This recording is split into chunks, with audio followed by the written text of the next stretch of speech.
So, hello everyone, welcome.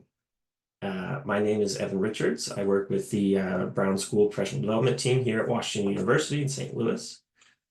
Thank you all for joining us today for our Open Classroom series. Open Classroom is the Brown School's virtual and free professional development series. And beyond Open Classroom, we are the largest provider of continuing education units in Missouri, and we offer workshops year-round on a nearly weekly basis. So if you are looking for more CEUs or just deeper learning, I do invite you to check out our website. The QR code is there, and there are links here to our website and to past recordings. And yeah, feel free to say hello in the chat as everyone's doing and let us know where you're from or where you're tuning in from. A couple of housekeeping notes on that. We are using a Zoom webinar format, which means we can't see or hear you, but we do want to engage with you through the chat. So we welcome your comments and questions, and there will be time at the end for a Q&A. So if you have questions, you can post them at the end or post them now. We'll go back through those. And finally, we are recording today's session, and we'll be posting that recording on our Open Classrooms page. So once it's uploaded, you can use the link in the chat to view it or any of our other past programs. But without further ado, let me turn it over to Deanna, and she can introduce our speakers for today. Thank you, Evan. Thank you so much, everyone, for being here. It's such an honor, and I've been looking forward to this session for a long time, and I feel so blessed to have Kaira with us. You're all in for a treat. I don't want to take too much time because we've already used a few minutes, but I really want to briefly tell people about our group. And this has a lot of QR codes, so you can just scan them and take them with you. We will be putting some of the links in the chat. Lily Cloud, who is one of our main members of our group, will be helping me with that, hopefully. So we are a group that is very open. We include faculty, students, staff. We are growing. We have about 18 members and are engaged in organizing events such as the one you are attending today, which is our signature event, our Mindfulness and Anti-Racism series. We also develop some retreats and strengthen connections in person. We go to beautiful places. There is no cost, anything involved to be joining our group. So we meet every other week. We sometimes practice in person, as you can see in some of these pictures, a very interdisciplinary group. So we have people from all different schools and areas at the university, as well as community members. We have organized since 2023. We had Mindfulness Day, where we had the fortune of having Richard Davidson be our keynote speaker, as well as Amit Bernstein being one of the speakers in the Mindfulness and Anti-Racism series. And then in last year, we expanded the day to a week. So we had Mindfulness Week, and we offer yoga classes, meditation. We had Lama Robsang giving our keynote speaker directly from Nepal. And these are some of the speakers that have been part of our series. We opened up in 2021 with Rhonda McGee. Our last speaker was Larry Ward, November 2024. And today, as I mentioned earlier, we have the fortune of having Kaira. We were just participating in Earth Day at WashU, and we had Lisa Gilbert playing her harp. She's one of the members of our group, and I was not there, but I was told it was a very beautiful event. Again, today we have Kaira with us, and tomorrow we will be at the Twilight Thursdays concert series at the History Museum. It's all free, so please come join. It's from 6 to 8. We will be having a similar table, such as the one we had for Earth Day, and we'll be telling people about our group and teaching some short meditations. And then this year we are expanding. So we started with a day, then we did a week, and now we're going to do a whole month. So we're going to do October 25, and we are very excited for a partnership with the Catherine Booter Center for American Indian Studies, where they have developed these beautiful connection points throughout campus, where we will be offering different activities at some of these sacred spaces. And lastly, we have our keynote speaker again announced for the closing of Mindfulness Month. We have Oren J. Sofer. He is an amazing teacher. Hold on, let me just quickly swap this up because I have his short bio here. I want to read it. Oren teaches meditation and communication intentionally and is known for his accessible and clear voice. He specializes in mindfulness, meditation, and nonviolent communication. He holds a degree in comparative religion from Columbia University and spent 2 years in a monastic, as a novice monastic in the Ajahn Shantai forest lineage. So we're really excited to have Oren join us in October. But without further ado, I will now introduce Christina Correa, who will do us the honor of introducing Kaira.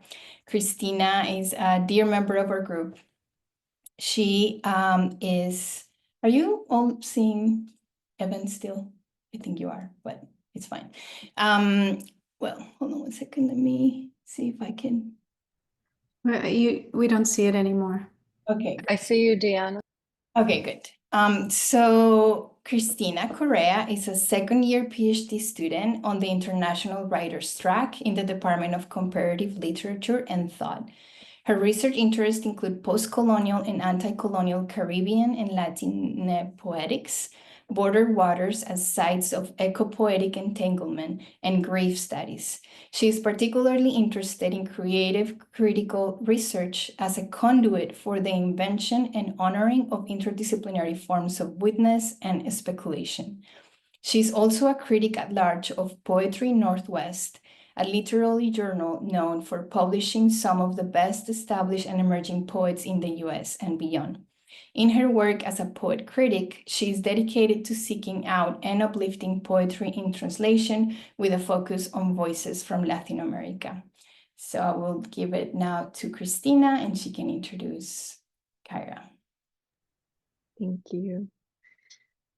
Thank you, Diana, for all your hard work and beautiful vision, your dedication to uniting our practices in mindfulness and commitment to anti-racism through this speaker series, now in its 5th season, is no small feat. We are so lucky to know the blessing of your leadership and good company in this mindfulness community, where we value and commit to opportunities for true higher learning. And thank you to all our audience members on Zoom. We're so glad you can be here with us, especially those of you who are joining for the first time. Welcome.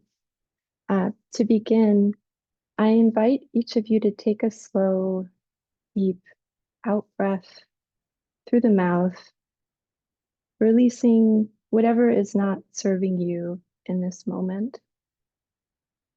And through the nose, enjoy a slow cleansing in breath. Then one more slow out breath.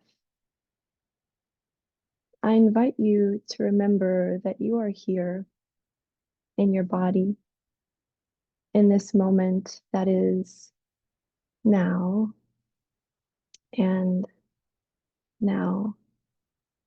And in this way, together, we can all share this opportunity to turn any moment into a mindful practice, one that our speaker today, Kaira Lingo, invites us to think of as coming home in her book, We Were Made for These Times. At a time when many of us may be feeling like we don't have a clear or safe sense of home or belonging in our nation, school, workplace, neighborhood, even within ourselves, Kaira Jewel's words are particularly meaningful. Fraught moments like these can seem to call us away from what is most important and available to us: our attention, our values, and the strength in our very vulnerability. So I am extremely grateful to welcome and indulge in this moment to pause and consider, through the teaching of today's speaker, what our true capacity can feel and look like at times that seem to threaten us into believing that we are smaller and less powerful than we really are. Kaira Lingo is on, as she herself calls it, a lifelong journey of weaving contemplative practice with social justice. From Chicago to Nairobi and beyond, since childhood, she has learned in family and spiritual communities of hundreds how to construct a life of prayer, service, and collective action. At Stanford University, she spooled these lessons into her educational experience, earning degrees in anthropology and social sciences with a focus on liberatory education for African American students. At age 25, she joined Plum Village community led by Zen master Thich Nhat Hanh, where she was ordained and lived as a Buddhist nun for 15 years. At Plum Village and across the world, she has taught mindfulness to teens, children, families, and educators, and pioneered groundbreaking BIPOC-centered mindfulness retreats. Since taking the leap to leave monastic life in her early 40s, Kaira Jewel has offered us a great model for the wisdom and courage that makes personal reinvention possible. She continues to teach in the tradition of those who taught her and is pursuing a new dream alongside her partner Adam to create, quote, a Buddhist Christian community of practice, study, and action, which will source, seed, and feed the village of interbeing, an eco-village rooted in spiritual nourishment and the transformation and healing of societal suffering, racial justice, and care for the earth. Kaira Jewel, welcome to our mindfulness community, and thank you for offering us your visionary teachings. Thank you so much, dear Christina. What a beautiful opening. I think that's the best introduction I've heard.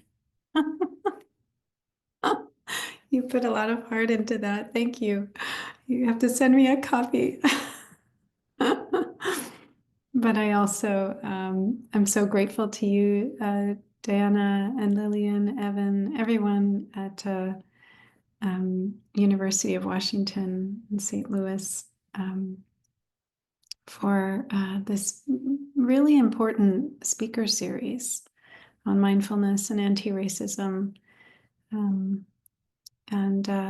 Yeah, thank you for your visionary work and your community building.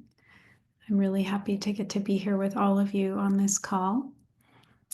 And so I'll invite us into a short practice and then offer some reflections, and then there'll be some time for questions at the end. And I'm happy to stay past the 1 hour mark if those of you who might have more questions are interested to stay a little longer. So,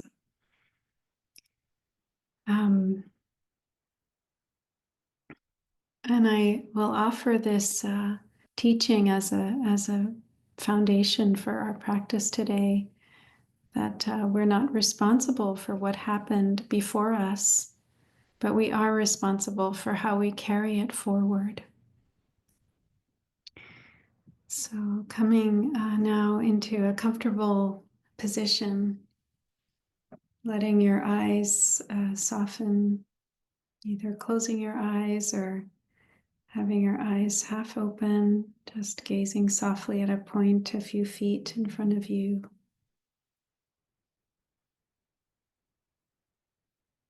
Bringing your awareness to your breath.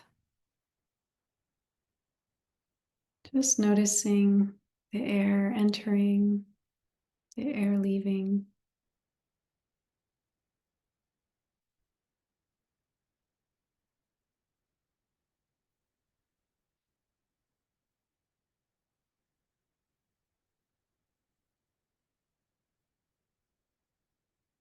Feel the weight of your body supported by the earth ultimately.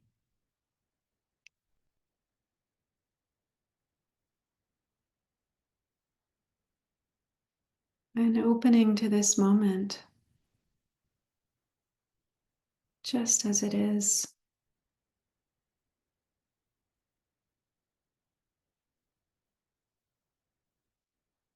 Acknowledging that you are safe enough to be here, to begin to open to this moment,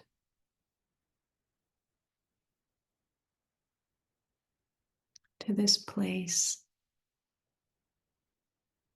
to your own heart and mind.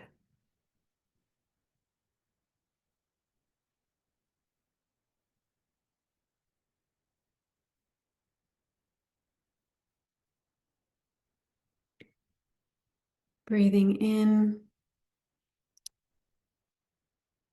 I arrive in this moment. Breathing out, I release what is not needed.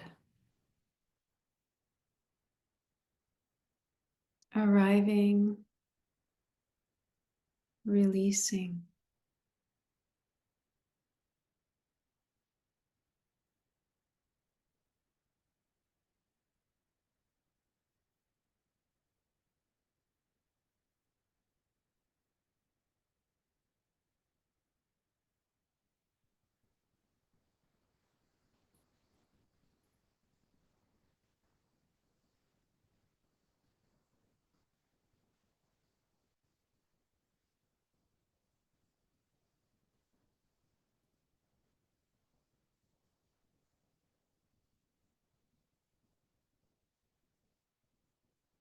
I invite you now to gently bring to mind the understanding that we live in bodies, communities, and systems shaped by histories, some nurturing, others painful.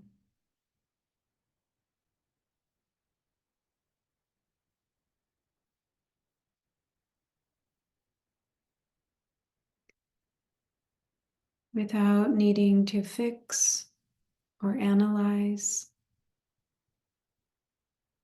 we can acknowledge that collective trauma lives in our shared nervous systems.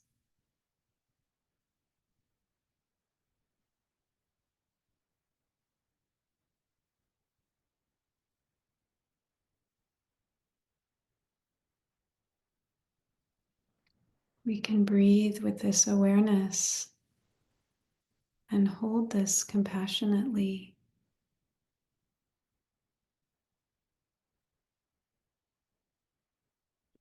I honor the pain that has been carried. I acknowledge the resilience that has also endured.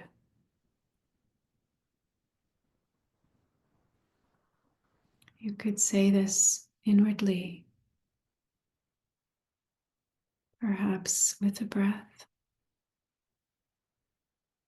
Breathing in, honoring the pain that has been carried.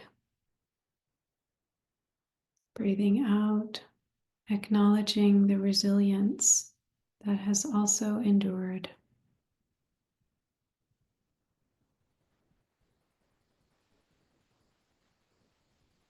In pain,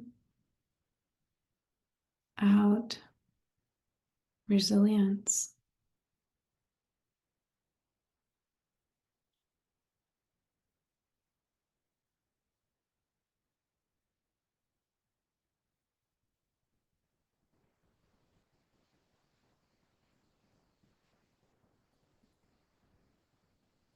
Breathe with the truth of this and the tenderness.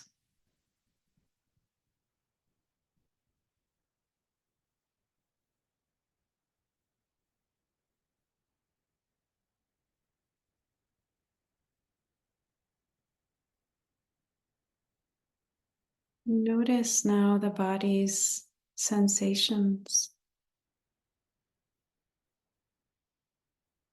Is there tension, numbness, warmth, coolness?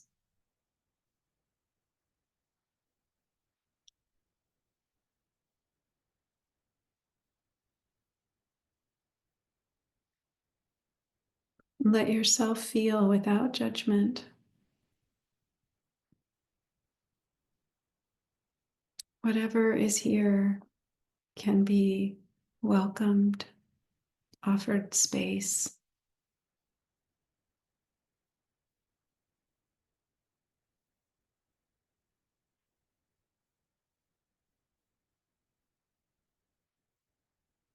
If any part of you feels overwhelmed, you can bring one hand to your heart or belly for support.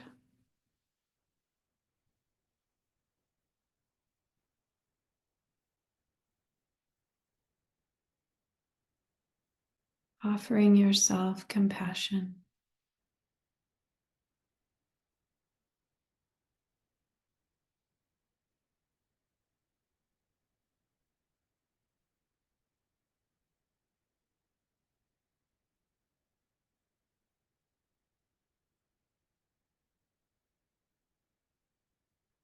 You could say inwardly, it's okay to feel.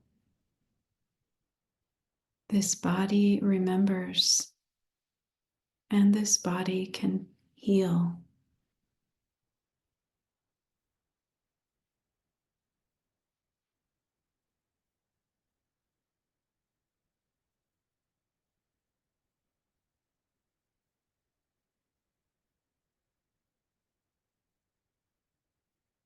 It's okay to feel. This body remembers, and this body can heal.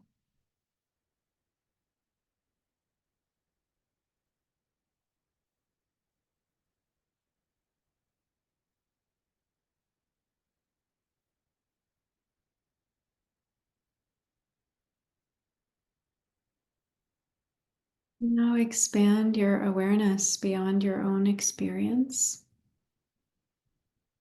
See yourself sitting among others, also carrying unseen histories.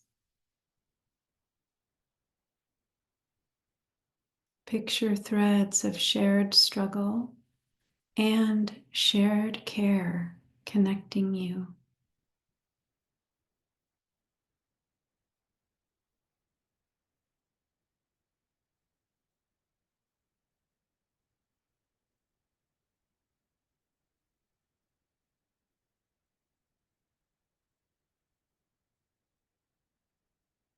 Inhale, drawing in the strength of ancestors, community, the earth. Exhale, offering your intention for healing, for wholeness, for repair.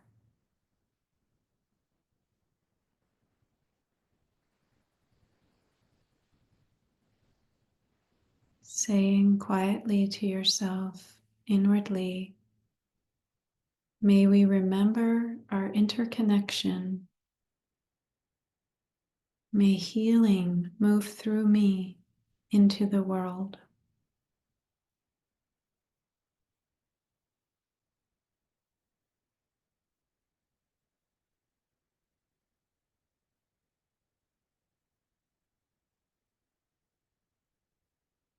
May we remember our interconnection.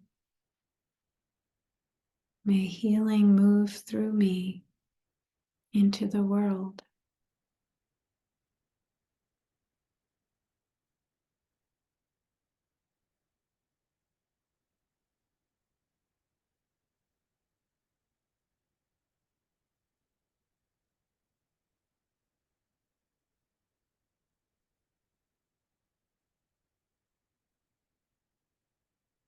See yourself planting seeds of justice, repair, joy, safety.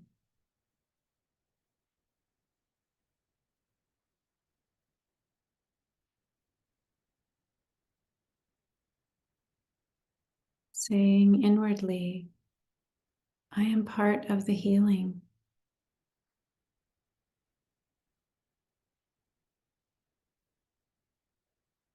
We can make a future possible.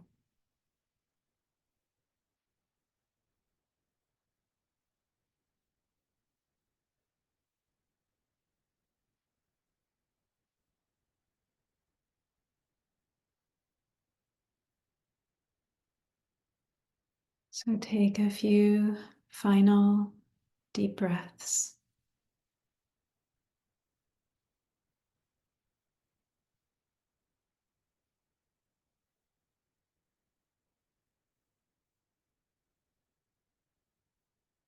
And I invite you to gently return to our Zoom space, wriggling your fingers, toes, and when ready, opening your eyes.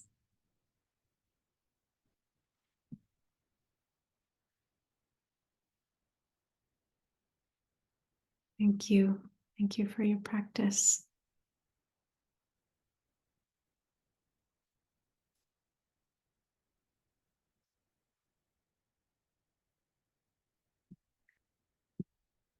So I love to begin reflections with this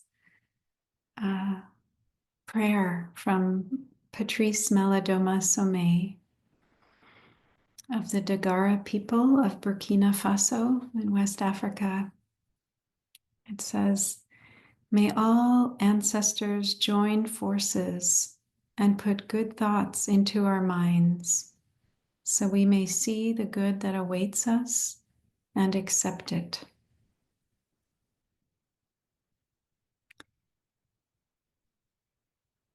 So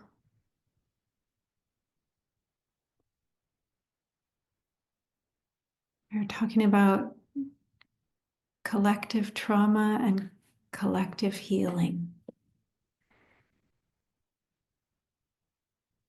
In this moment of great unraveling, where so many systems are breaking down, climate, democracy, trust, civility, it's easy to feel disoriented or powerless.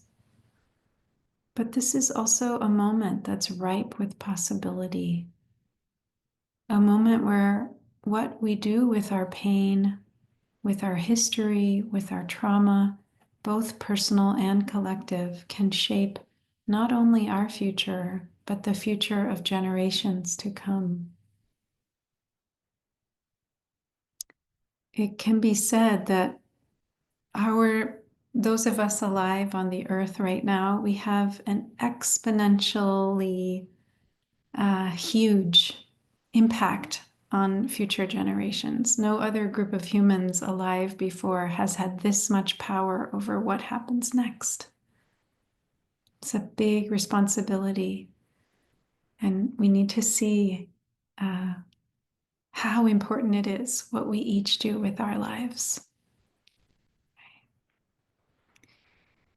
A spiritual teacher, Thomas Hubel, has done extensive work on collective trauma, healing collective trauma. He talks about how we're all a product of societies that are molded by unhealed collective trauma.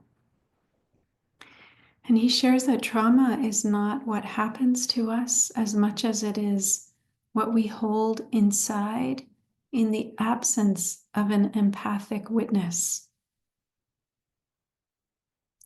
Much of the trauma we carry, our own and our ancestors, has been left unintegrated and unseen. And so it repeats itself unconsciously, not just in families, but in societies, in nations, in institutions. And yet, healing is possible. As huge, right, as the issue is, when you think of trauma being kind of woven throughout the very DNA of our whole society, it can be healed. And one of the things I love about what he shares is that we have now already all that we need to resolve, to to heal our crises. And that takes all of us, because collective trauma requires collective healing. We can't do it alone. We need relational fields of safety, presence, and witnessing. And that's part of what we're doing right here, gathering in this group, choosing not to look away. In his powerful book, My Grandmother's Hands, Resmaa Menakem writes about how white body supremacy lives not only in our ideas or institutions, but in our bodies. Right? He speaks about dirty pain, the pain we pass along because we refuse to face it, and clean pain, the pain we're willing to metabolize, to feel, to work through with integrity. Clean pain is what transforms, but it takes courage and community. A lifestyle dependent on fossil fuels is part of that trauma. The consciousness that leads us to gut the earth, the extracting consciousness, or what Chokasin Ghost Horse, a native elder, calls an earth distancing mindset. That's one that's been traumatized because we don't feel and understand our belonging to the larger whole. Sophie Banks, a friend and a psychotherapist in the UK who was part of the Transition Towns movement, she speaks about how much we've underestimated the inner dimension of social change. That any sustainable change needs to include grieving what's been lost, what's been harmed, what's not working. That grief is not separate from action. In fact, grief fuels action. It grounds it, it softens it. It makes our action more effective. So a key part of healing our collective trauma and individual trauma is to feel and take care of ourselves, to listen to our bodies. Mindfulness practices, being in our bodies, being with our breath, mindfully moving, staying connected to what's happening in this moment, all of those things bring us back to who we truly are. They help us stay connected to the earth. When we're connected to ourselves, we're connected to the earth, because what are we but the earth? So when we realize that we are connected to the earth, we get a felt sense of our belonging, both to ourselves and to each other and to the whole cosmos, to all beings. And when we experience that sense of connection, we do whatever it takes to protect life in service of others.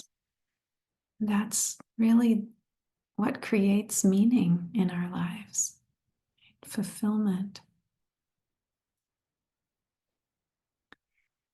So Sophie Banks, this friend I mentioned, has offered a framework that I found very helpful about healing on a large scale.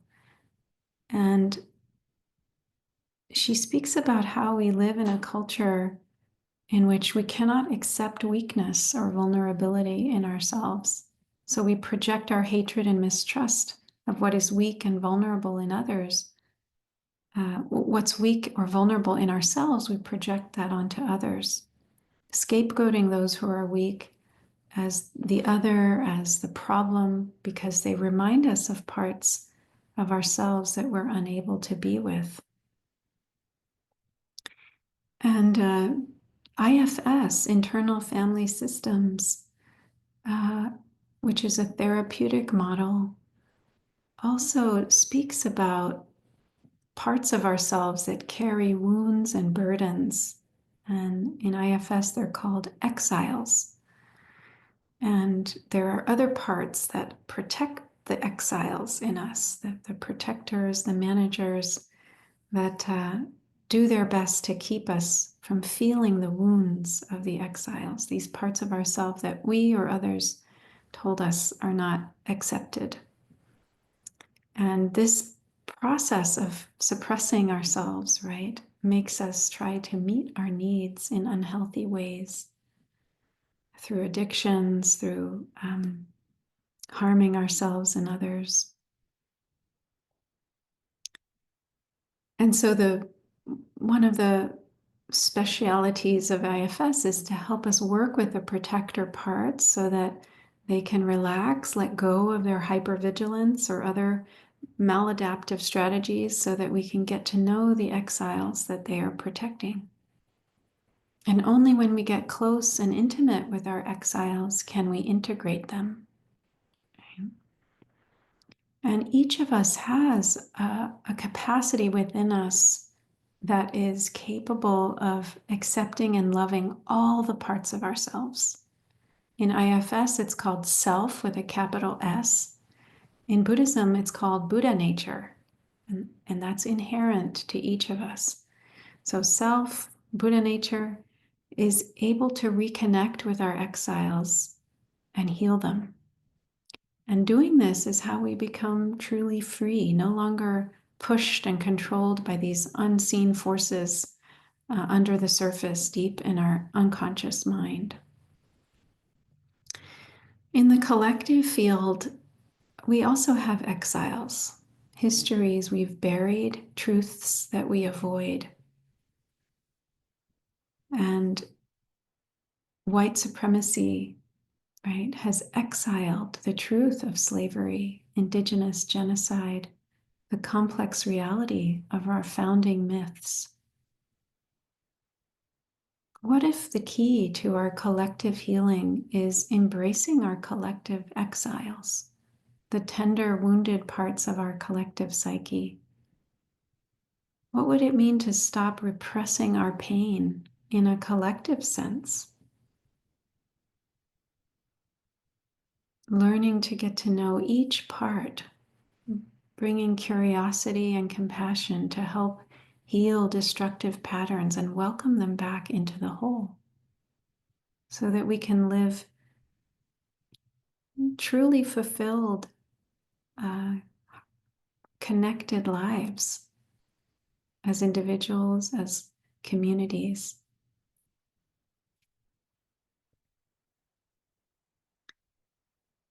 So this is possible, right?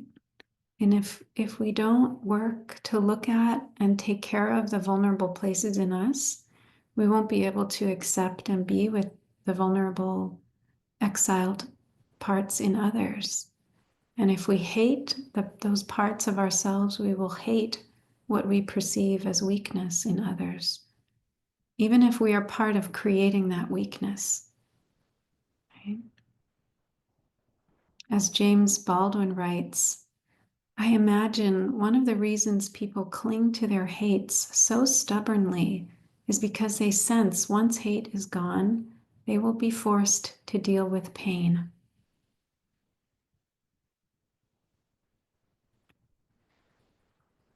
One of the ways we can do our best not to contribute to this externalizing of our own pain is to work with our tendency towards ill will or hatred.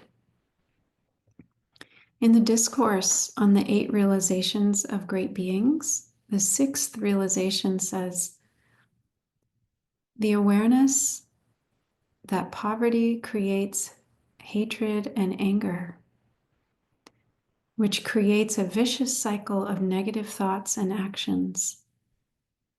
When practicing generosity, bodhisattvas consider everyone, friends and enemies alike, to be equal.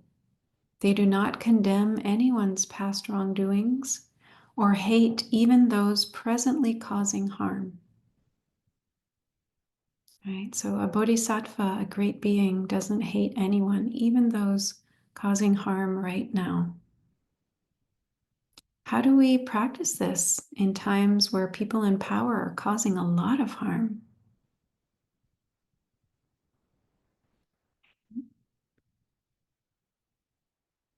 we can see that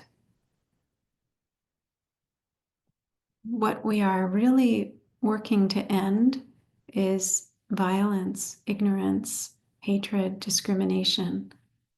We're not trying to eliminate people, right? We don't want to dehumanize other people, even as we very strongly challenge their actions. We distinguish between the person and the action. We know that people who cause great harm are also suffering, and we need to name the destructive actions while staying committed to healing the whole, right? To including them in the healing.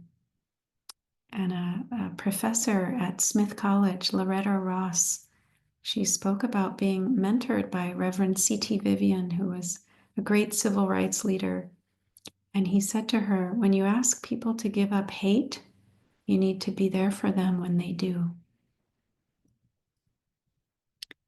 They both, C.T. Vivian and Loretta Ross, worked with people who were had been part of white supremacist groups and wanted to change. White hate groups. They were looking to live differently. So how can we become a safe enough place, right, to examine our own pain and support others to examine theirs, transforming our exiles into this energy of belonging for ourselves and for others. So from this place, justice is no longer about separating ourselves from what we name as harmful, but about recognizing that all healing is a matter of interbeing, so that even what seems most divided can find healing and a way forward together. Kazu Haga writes in his book, Healing Resistance, we don't resist violence because we hate those who cause harm. We resist because we love the world too much to let harm go unchallenged. And so resisting with love. That's like Richard Rohr's sacred criticism. That's, if we critique without love, that is self-righteousness. But to love without critique, that is sentimentality. So sacred criticism allows us to challenge injustice with love in our hearts. So I want to offer a metaphor, an image that's been helpful for me recently. It's this, it's how we repair clothing when there's been a tear or a worn out patch, maybe a hole, like in socks. So the darning is the word for, it's this slow and tender process of mending by anchoring in the intact fabric and creating basically a new cloth by a warp where we create a horizontal threads and then a weft where we weave in between the horizontal, the vertical threads horizontally until we basically make a new cloth. And so rather than throwing away what's been torn or pretending that it's not ripped, we can carefully weave it back together. Our nation's social fabric is wearing thin and in tatters. Our institutions are threadbare and becoming more so. But we can darn them, we can weave them, we can restore integrity by tending to them, not by denying the tears. And so what is the intact part of the cloth that we can anchor the thread in? One of the places for me is in the incredibly courageous heroes and sheroes of the civil rights movement. I had a chance to go to Selma in March, well, to Montgomery, where we were headed to Selma for the 60th Jubilee of the march from Selma to Montgomery. And I learned about a woman, Flossie Menifee, who's now in her 80s, who marched on Bloody Sunday when she was a high schooler. She was 17 or 18, and she shares this in an interview about this day that she will never forget. She says, Bloody Sunday, it was kind of bad. I was in the front of the line and I got a lot of tear gas, and I had to go to the hospital that day. My cousin was an orderly at the hospital. He came down and he found me lying in the hallway. He went and got my sister-in-law, and she said, you don't have any insurance, so your mom doesn't have any money to pay for this. We're going to take care of this and nobody will know that you've been here. She gave me a basin and gave me some chalk to drink, and she said, I want you to throw it up until this tear gas is out of you. When I was done, someone came and took me back to the church where we originally started out.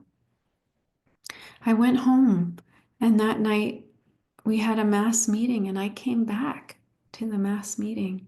My mom didn't want me to march anymore, but it was too late. I was hooked. So she shared that her high school threatened to expel her and not let her graduate for her activism. But so many students joined the march and they couldn't expel them all, so they ended up letting them graduate. And the same with teachers in her high school. One teacher was threatened with firing if she joined the marches, but so many teachers were won over by their students' conviction and determination to fight for equality that they too joined the demonstrations, and the school ended up not firing them because they would have had to fire them all. So this is a moment to engage, right? Not to keep our heads down and go with the flow. If we resist together, if we take action together, we can do a lot. We can strengthen horizontal relationships to build community, to engage locally. Another place to anchor in the intact cloth of our nation is in the white Southerners who stood up for civil rights, reflecting on them. My own father, in the 1960s in Alabama, amid harsh segregation and racial violence, he worked with the SCLC and was one of 72 white individuals who founded the Concerned White Citizens of Alabama. They marched for Black voting rights, and as a result, they lost their jobs, they were harassed, they endured threats. It was dangerous to put your head up, but they did it. And that's also part of the legacy of our country, the moral courage of those who risked comfort for their conscience. There's a story of Winston County, Alabama,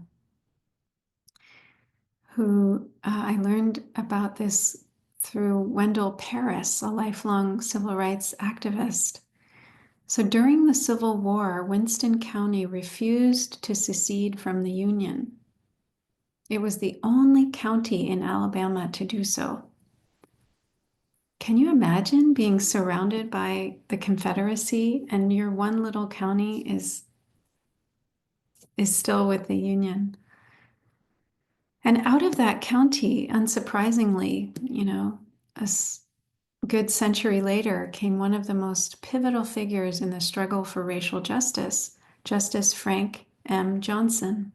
As a federal judge, Johnson desegregated public schools, libraries, parks, and even the Alabama State Police.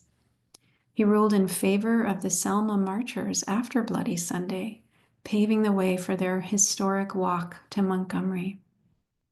And for his bravery, he faced cross burnings, ostracism, and death threats.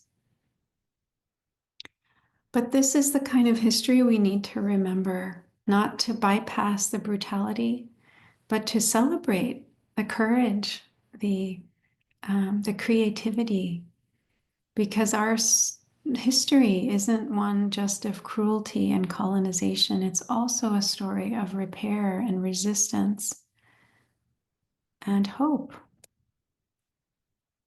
So when we think of what we want to restore, right, in this moment, we can speak about what is good about democracy and the rule of law to inspire ourselves to and others, right, to lift up and keep alive what we want to preserve in our culture and history.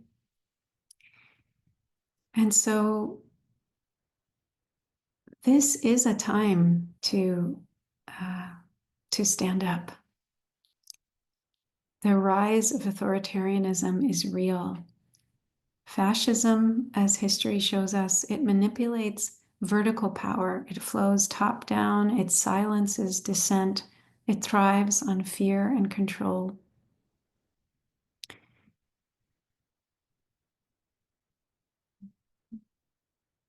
And there is also horizontal power. And we know this, right? Where decisions are made in circles, not in pyramids, where everyone has a voice. And we can reclaim that. Horizontal power lives in neighborhoods, in mutual aid, collective decision-making, in community-based organizing. It lives in friendship, in restorative circles, in local food systems, and in every act of showing up for one another. My partner, Adam Bucko, he's an Episcopal priest. He grew up in totalitarian Poland. He knows what it's like to live under an authoritarian regime, but he also knows the power of solidarity, of singing in the streets, of faith communities resisting through love and creativity. The Polish people reclaimed their power eventually. Many other countries under authoritarian regimes have as well. So there are authentic ways for us to engage, to resist. And I love this list from Garrett Bucks. It's an article. The title is 30 Lonely but Beautiful Actions You Can Take Right Now That Probably Won't Catalyze a Mass Movement Against Trump, but are still wildly important. Things we can do to express who we are, what we want our country to be. These acts may seem small, but they are the fabric that we are and that we can restore. So the book bans, the attacks on DEI, the denial of history, these aren't just political issues. This is collective trauma, right? These are signs of a society trying to keep its exiles locked away. But if we can anchor in the good and really honor the stories of courage, resistance, redemption, then we wouldn't need to erase anything because we would know how to hold all of it. So I invite us to become weavers, darners, healers of the social fabric, not because we're perfect, but because we're willing to face what hurts, willing to love what's been cast out, willing to show up again and again. We all have inner power, right? We're seeing a lot of external power being, brandied about, but we have inner power. We can harness this. So we may feel hopeless at times, but we have great power that we can cultivate inside of ourselves. If we allow hate and despair to take us over, we will leak our internal power. So it is possible to resist together. We all have enormous creativity, resources, and skill. So let's come together. Let's find each other and and weave together.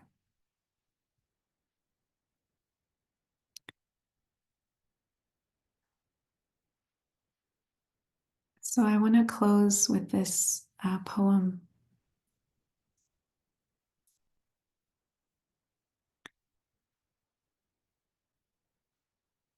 From Rosemary Watola Trummer, called In a Dangerous Time.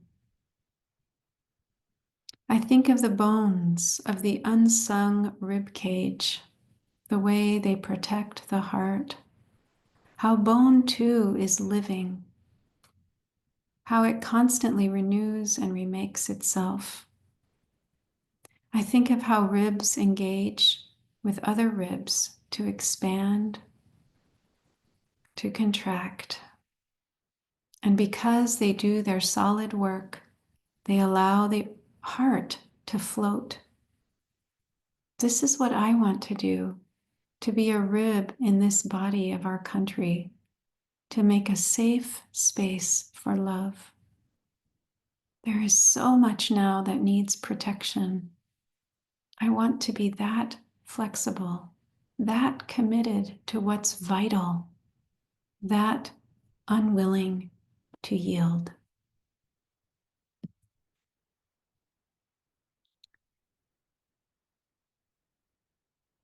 So thank you so much for your kind attention. I know we are at the 1 hour mark, so some may need to leave, but if people have questions or things you'd like to engage together with, I can stay for another 15 minutes if that works for you all. Thank you so much, Kaira Jewel. I think that's okay. Yeah.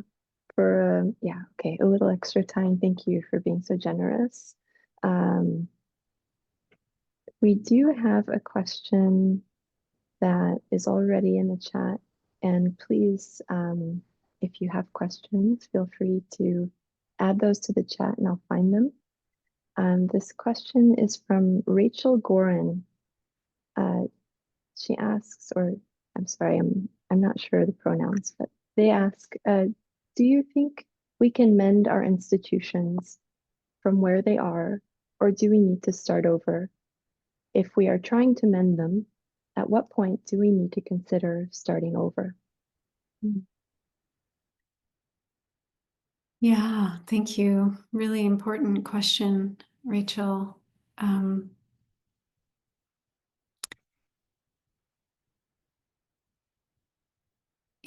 think we have to start where we are. I think it's a both and. I think your question points to a lot of wisdom that in some ways the very heart of, the structures we have weren't set up to take care of everyone. They never were, right? Like DEI, it didn't change. It was set up supposedly to help the people who under I'm forgetting Lyndon Johnson, thank you. Under Lyndon Johnson, it was set up to really support Black people for economic empowerment. In 1965, Black families made 1/6 of the family wealth of white families. And do you know what it is today? Exactly the same. 1/6 of what white family wealth is. So DEI didn't do a lot for Black economic empowerment. Even though it was set up for that, it got shifted, right? The main beneficiaries of DEI have been white women. Pamela Brown has a really great article about this. So her article is, why save DEI? Let's build something that actually works, that does what it set out to do. So I think there's a real important point in this question. And it's like we can only start from where we stand, right? An example of how we could create and how some people are creating new structures within the shell of the old. I won't get all the technical terms right, but certain fossil fuel infrastructure, deep, wells, oil wells. People are figuring out how to repurpose that for geothermal energy, right? So we can start, if we figure it out together, we can use the shells of the structures that are no longer working, that have been hollowed out, to form something that really can support life, all of life on this planet. But we can't just create it out of the blue, right? Out of nothing. So the darning is an imperfect metaphor, because you're right, not everything needs to be, repaired. Some of it does need to be completely, uh, um, reformulated, but maybe using pieces and parts, right, of current structures. So I hope that is somewhat of a response to your profound question. Thank you, Rachel. We have a few more questions. Can read out. This is from an anonymous attendant. Any suggested resource or tool to heal from trauma involving the intersection of race and disability? Thank you for that.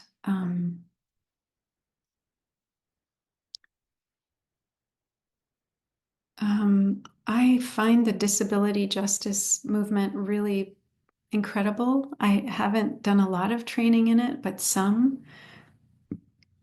And I can't remember the name of the group that did the training that I took, but it was very interwoven, the understanding of intersectionality of race and disability. And one of the things that they said is places like prisons and, inner city housing projects, and, places where our society really lacks care and justice, they create disability, right? Disability is something that gets created out of injustice and inequality and racism. So I guess I would just invite,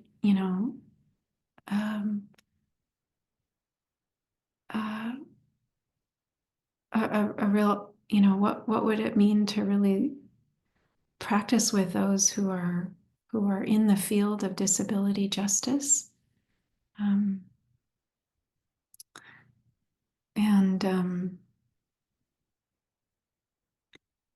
I think self-compassion and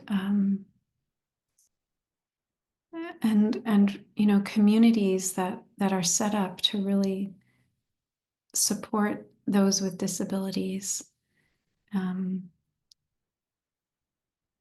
That seems, like an important place to ground ourselves, is be with others who care about this, who are articulating, like back to the earlier question, new ways to hold and care for people across these intersections. So thank you for that. Thank you. We have a couple more questions. This is from Jill Harris.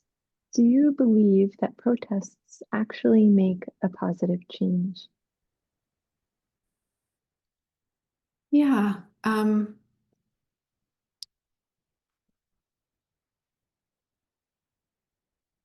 I have heard about research done at Harvard that found that when 3.5% of a population of any country is willing to be out in the streets protesting nonviolently, that's the tipping point. That when, and this has been analyzed in many different, nations, many different circumstances, that when that number of the population begins to show up on the street, that real change, that the whole society begins to take something into account and shift. So I do think that is an important part of the equation. And I also want to just name Joanna Macy's framework of block, build, be. So 3 ways to be in response to the great unraveling, right? That is happening. Blocking actions, holding actions are ones that are like protesting in the street, resisting, speaking out, not allowing the system to run as usual. Building, so that there are 2 other ways. So protest is important, and I just named that there are other ways as well. Not all of us, certainly not all the time, can be the ones in the block, category of protesting. But there's building, which is building the new systems and structures that need to exist in order for life to flourish. And there's being. There's the quality of really holding the stillness, holding the deep centeredness that is extremely essential if new movements will succeed, right? Otherwise, we just end up recreating the very things we're trying to end, right? So just an example of this is Howard Thurman is a well-known Black theologian, kind of a mystic, really. He wasn't marching in the streets during the civil rights movement. He was a mentor to Dr. King, to Andrew Young, he really helped them be nonviolent, not just manifest nonviolent, demonstrations. And they would come to him for resourcing. So any movement needs people who are just being, so that they can offer that kind of deep spiritual support. And of course, we can go in and out of these 3 categories. It's not like we're in one and we can never be in the others. But just to say that the protest is really important. It's one of the ways, and there are other ways as well. Thank you for that.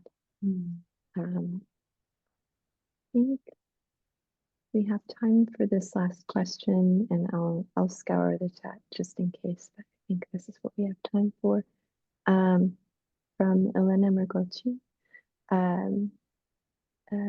Elena says this is a more international question. They're from Romania and would like to know if there is a small practice anyone can do, regardless of nationality, ethnicity, religion, etc., to protect our inner landscape from the continuous feed of negative news and create a space, not a bubble, of pausing and observing before responding and reacting to the collective fear.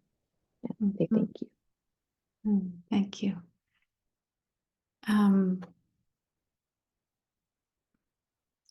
So I'll just offer an image that I find really helpful. Your question is so important because our minds are so incredible and we need to guide them. And a constant taking in of, we need to know, we need to be informed, but we need to know the right dose, right? Of sometimes, we'll take in the same news story in our inbox, and then in the car, on the radio, and then in a conversation with a friend at work, and then at night on the news. And it's like, do we need all those? The same story, right? So we need to have discernment.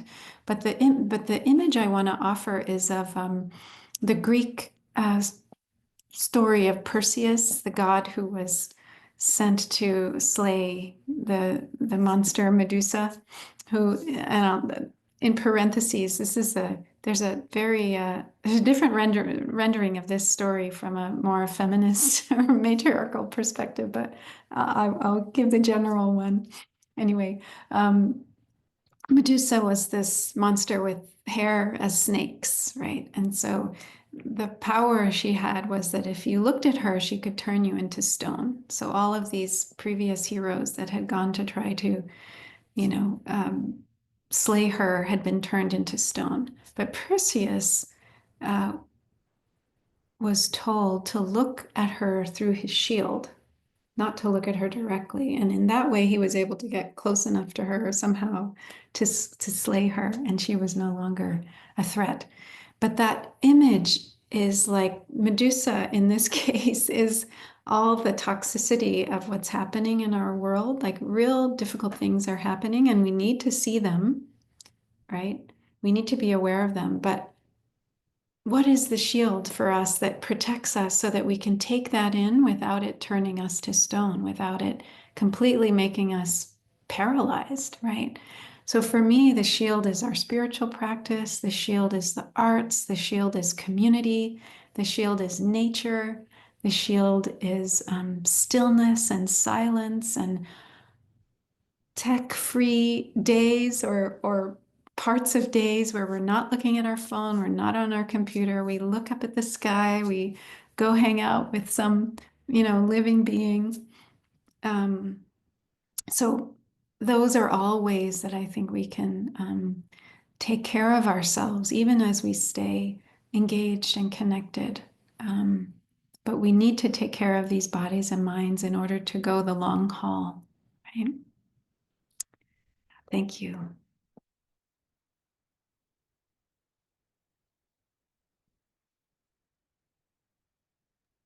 Thank you so much.